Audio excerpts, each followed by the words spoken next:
In 1995, the federal government reintroduced wolves to the West. For the 30th anniversary, I embarked on a 1,000-mile journey through wolf country.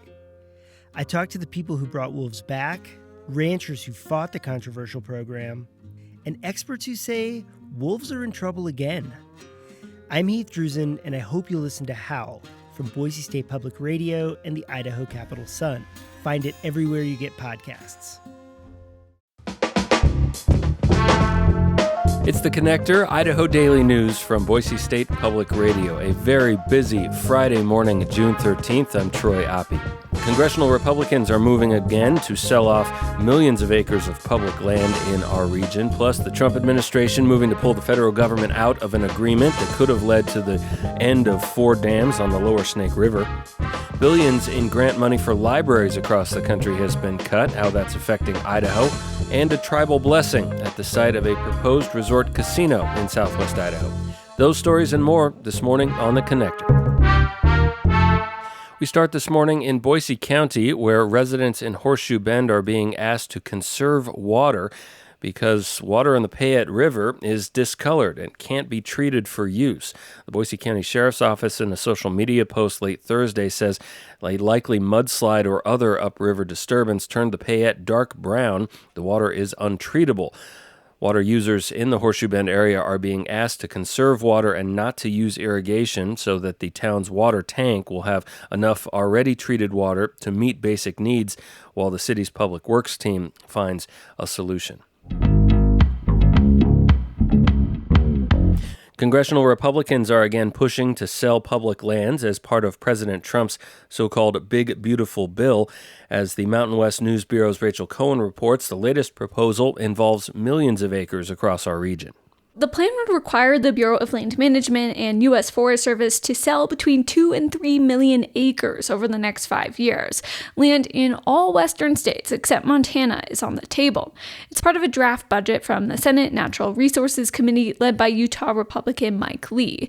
He says the goal is to open up this federal land for housing and that the land sold must be used for homes or, quote, community development needs. The return of a land sale proposal comes after a similar idea tanked in the U.S. House. Environmentalists and some Republican lawmakers rallied against it. Senator Martin Heinrich from New Mexico is the committee's top Democrat. He accused members across the aisle of, quote, taking a sledgehammer to public lands, arguing it'll limit access and harm local economies. For the Mountain West News Bureau, I'm Rachel Cohen. President Trump is pulling the U.S. government out of a landmark agreement to recover salmon in the Columbia River Basin. Trump is reneging on more than $1 billion in promised funding for tribes and ending a government-wide initiative to restore abundant salmon runs in the Columbia and Snake Rivers. The move signals an end to the federal government's willingness to consider dam removal on the lower Snake River between the Tri-Cities in Washington and the Idaho border. The deal Trump is killing was struck with states and tribes in 2023. It halted decades of lawsuits over the harm government dams have done to endangered salmon. The issue is now expected to return to the courts. Yesterday, in a field off Interstate 84, not far from the stage stop exit between Boise and Mountain Home,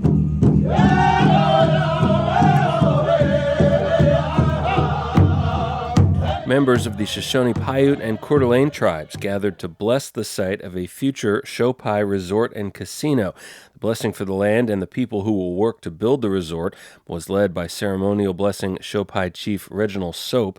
The facility sits on ancestral land of the Shoshone-Paiute, but it's far from the current home in Duck Valley along the Idaho-Nevada border.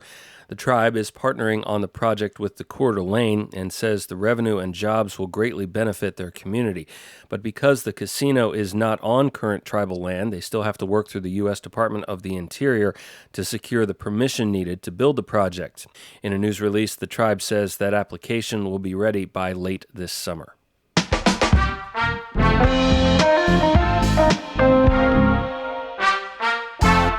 The Trump administration has canceled $2.7 billion in grants to help Americans across the country, including in Idaho, level up their digital skills.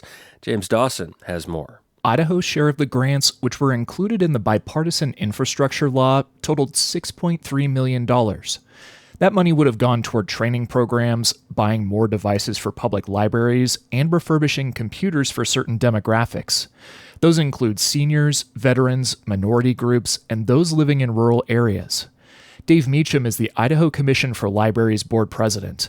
This isn't a huge amount of money when you look at the federal budget, but the amount of good that it could have done in Idaho, that's what's disheartening. Officials had already selected nearly 30 subgrantees that would have covered almost every county in the state. The commission will continue to offer its digital skills course online at idahodigitalskills.org. James Dawson, Boise State Public Radio News. Boise's modern zoning code includes multiple incentives for developers to build affordable or sustainable housing, but the city says those incentives haven't worked as intended. Developers say the structure is confusing and the value of the incentives is not meeting the extra cost most of the time. We're probably going to have to both increase the value of incentives and reduce the cost of the requirements. That's Kyle Patterson, the city's director of organizational effectiveness, speaking this week to the Planning and Zoning Commission.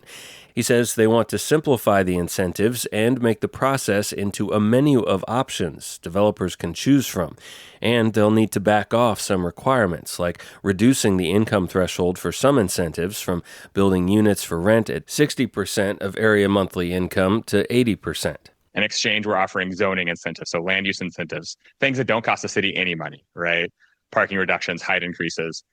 Financial incentives would still be available for projects with greater affordability for residents, Patterson said. These changes are still in the early stages, with a more formal proposal expected later this summer and a public hearing before planning and zoning expected in October.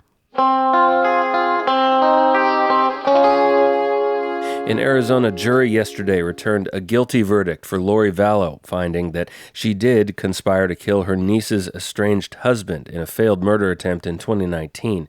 Vallow was also convicted earlier this year in Arizona for conspiring to murder her former husband. She'll be sentenced for both crimes in July.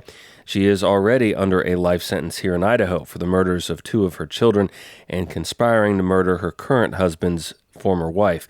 She has appealed. Her husband, Chad Daybell, is on death row in Idaho after being separately convicted for those same killings.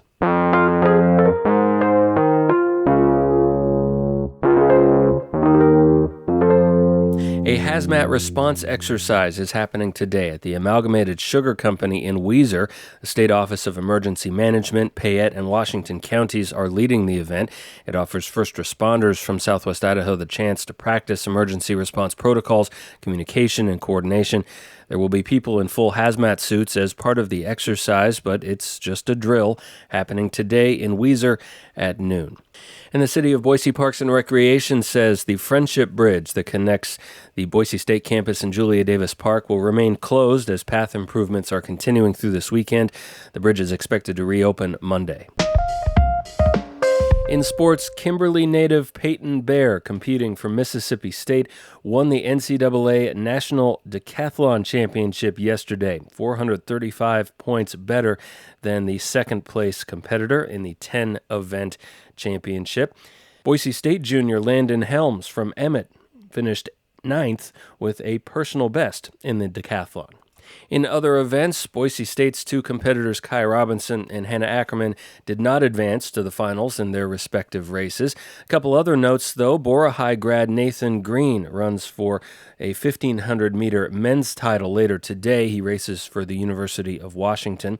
And in the women's 3,000-meter steeplechase, Treasure Valley native Lexi Halliday Lowry, who races for BYU, will run tomorrow in that final event. She went to Mountain View High School.